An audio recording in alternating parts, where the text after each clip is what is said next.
శ్రీమాత్రే నమ. జయ గురు దత్తాత్రేయ నమ.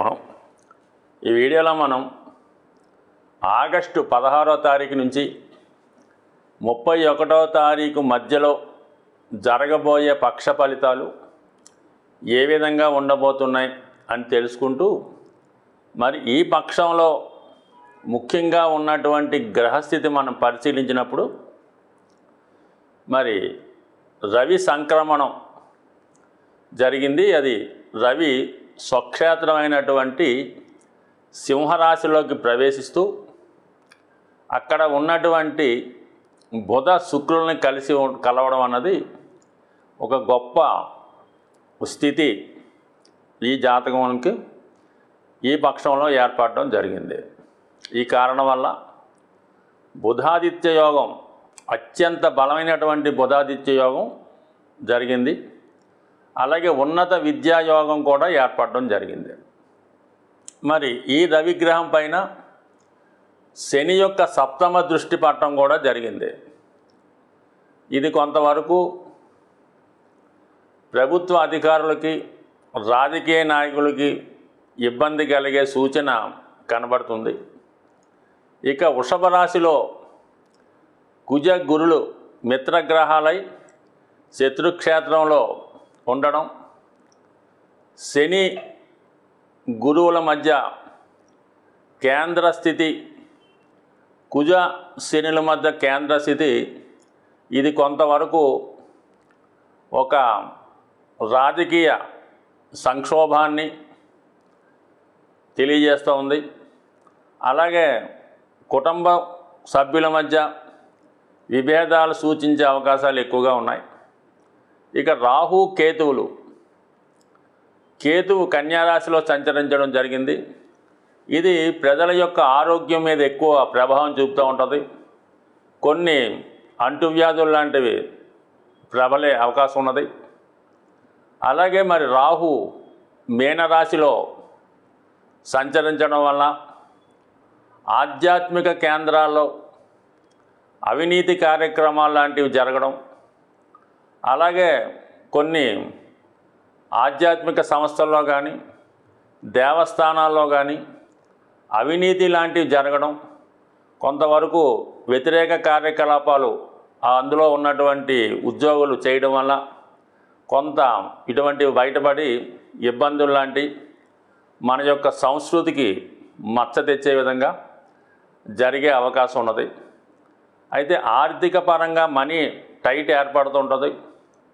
ప్రజల్లో కొనుగోలు శక్తి తగ్గినప్పుడు కూడా అప్పు చేసైనా సరే ఎక్కువ విలాసవంతమైన వస్తువులు అంటే ఎక్కువ బంగారం లాంటివి, వాహనాలు లాంటివి ఎక్కువగా ఫైనాన్స్ సౌకర్యంతో కొనే అవకాశం ఉన్నది. మీనరాశి వారు అనూహ్యంగా కొన్ని బాధ్యతల నుంచి బయటపడే అవకాశం ఉంటుంది. అలాగే వృత్తిరీత్యా అదనపు ఆదాయం కూడా లభించే అవకాశం కలుగుతూ ఉంటుంది.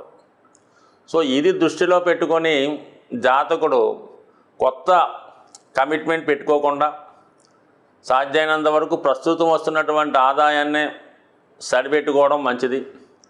మరి ఈ పక్షంలో మరి ఒక 3 గ్రహాలు 6వ స్థానంలోకి రావడం జరిగింది. అంటే అది ఒక విధంగా శత్రు రోగ రుణస్థానం. అయితే రాష్ట్రాధిపతి గురువుకి మిత్రస్థానం అవడం వల్ల రవి 6వ స్థానంలో సంచరించడం కొంతవరకు జాతకుడికి ప్రభుత్వ రంగ సంస్థల ద్వారా ఏదైనా సమస్యలు ఉంటే అవి పరిష్కరించబడతాయి. అలాగే ఆరోగ్యపరంగా చాలా వరకు అనారోగ్య సమస్యల నుంచి బయటపడతారు.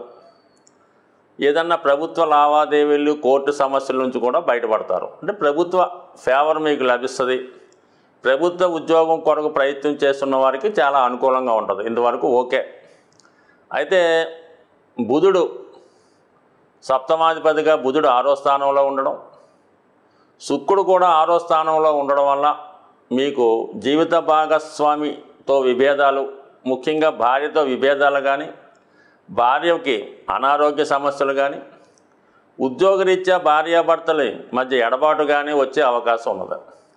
సో అది కొంత ఇబ్బంది కలుగుతూ ఉంటుంది. అలాగే అధికారంలో ఉన్నటువంటి స్త్రీలతో వ్యతిరేకత ఏర్పడే అవకాశం ఉన్నది.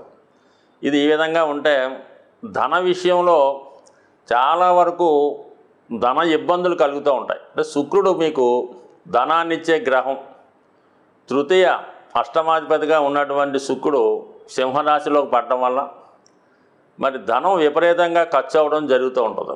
అది ఏంటంటే గతంలో చేసినటువంటి పొరపాట్లకి ఇప్పుడు పనిష్మెంట్ అనుకుందాం. గతంలో చేసిన అప్పు తీర్చవచ్చు, ఏదైనా ఎవరికైనా పెండింగ్ బిల్స్ చెల్లించడం కానీ, ఇన్స్టాల్మెంట్ పే చేయడం కానీ, ఏదైనా పాత బాకీలు పే చేయడం కానీ, ఈ విధంగా ఎంత ధనమన్నా ఖర్చు అవ్వడం జరుగుతుంది. అయితే వాటి నుంచి సమస్య నుంచి బయటపడమనే రిలీఫ్ కలుగుతూ ఉంటుంది అన్నమాట. కేవలం ఆర్థిక విషయాల్లో స్త్రీల మధ్య విభేదాలు వచ్చే అవకాశం ఉంది కాబట్టి ఆ విషయంలో జాగ్రత్తగా వ్యవహరించండి. సో ఒక బాధ్యత తీరిపోతే ఇంకొక బాధ్యత మీకు వరుసగా రావడం జరుగుతూ ఉంటుంది. ఈ పక్షం అంతా కూడా కొంత ఆర్థికపరమైన ఒత్తిడి జాతకుడి మీద విపరీతంగా ఉంటుంది. దానికి తోడు జాతకుడు సరైనటువంటి నిర్ణయాలు తీసుకోలేకపోవడం, వచ్చిన ధనాన్ని సద్వినియోగపరచుకోకుండా అనవసర ఖర్చులు పెట్టడం వల్ల కూడా కొంత నష్టం వచ్చే అవకాశం ఉంది. కాబట్టి ఖచ్చితంగా జాతకుడు ఈ పక్షంలో తన యొక్క బ్యాలెన్స్ షీటు కరెక్ట్గా చూసుకోవాలి, ఆదాయ వ్యయాలు కరెక్ట్గా చూసుకోవాలి.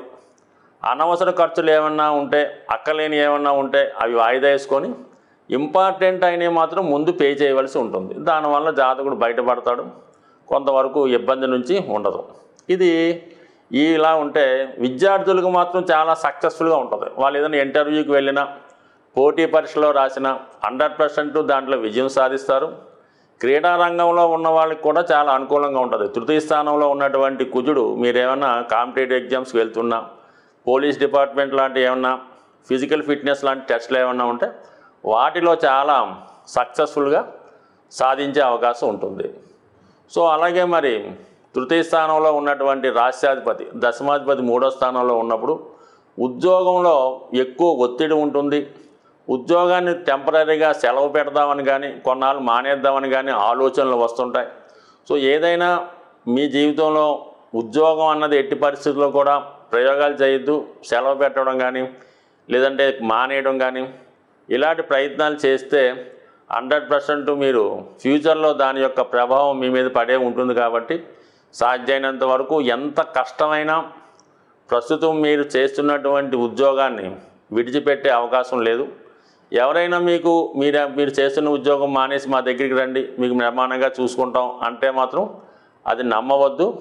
ఏదైనా ఉద్యోగం, కొత్త ఉద్యోగం వచ్చిన తర్వాత మాత్రమే పాత ఉద్యోగం మానాలి తప్ప అది రాకుండా మీరు ప్రయోగాలు చేస్తే టోటల్గా మీరు నష్టపోయే అవకాశం ఉంది. ప్రతీ నెల కూడా ఏదో ఒక పండగ వస్తూ ఉంటుంది. అయితే కొన్ని పండగలో జాతకుని యొక్క గ్రహ దోషాలు తొలగించుకోవడానికి, జీవితంలో అభివృద్ధి చెందడానికి ఉపయోగపడుతుంటాయి. ముఖ్యంగా ఇది శ్రావణ మాసం కాబట్టి వరలక్ష్మి వ్రతం లాంటిది స్త్రీలు ఆచరించేది. అది అన్ని విధాల జాతకుడికి, జాతకురాలకి కూడా ఆర్థిక విజయాన్ని సమకూరుతూ ఉంటాయి. అయితే ఈ నెలలో ముఖ్యంగా ఈ పక్షంలో మనకి 2 విశేషమైనటువంటి శుభదినాలు రాబోతున్నాయి. ఒకటి ఏంటంటే ఆగస్టు 17, అలాగే ఆగస్టు 31 శని త్రయోదశి రాబోతుంది. ఈ పండగ జాతకుడు ఏ రాశి వారైనా శని యొక్క ప్రభావం నుంచి బయటపడడానికి, శని ప్రభావం అంటే కేవలం గోచారరీత్యా శని యొక్క ప్రభావం కాకుండా వ్యక్తిగతంగా ప్రతి వ్యక్తికి కూడా శని యొక్క ఇబ్బందులు కొన్ని ఉంటాయన్నమాట.